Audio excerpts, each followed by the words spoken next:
Hi friends, ఎంత అద్భుతమైన పెయింటింగ్సో చూడండి. జీవకళ ఉట్టిపడే విధంగా ఎంత బాగున్నాయో.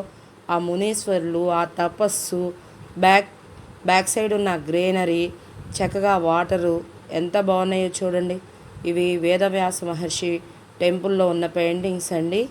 ఇలాంటి అద్భుతమైన చిత్రాలు మనం కొన్నిసార్లు మాత్రమే చూడగలం. పిల్లల్ని తీసుకువెళ్ళి చూపిస్తే వాళ్ళకు కూడా ఇలా పెయింటింగ్స్ గురించి ఎక్స్ప్లెనేషన్ ఇస్తే కొంత నాలెడ్జ్ తెలుసుకుంటారు. ఇది ఒక రకమైన ఆర్ట్ అని, ఆ ఆర్ట్లో ఉన్న గొప్పతనాన్ని మనం తెలియచెప్పాలి. ఎప్పుడూ మూవీస్, లూడో, ఆ గేమ్సే కాకుండా మన ఇండియన్ హెరిటేజ్, ఆ కల్చర్ గురించి కూడా వాళ్ళకి చెప్తుంటే కొంత నేర్చుకుంటారు. వాట్ యు సౌ షాల్ యు రీప్. మనం పిల్లల్ని మంచి అలవాట్లతో, మోరల్స్తో నేర్పితే వాళ్ళు పెద్దయ్యాక ఇప్పుడు వినే స్థాయి నుంచి వాళ్ళు చెప్పే స్థాయికి ఎదుగుతారు. Okay, bye friends.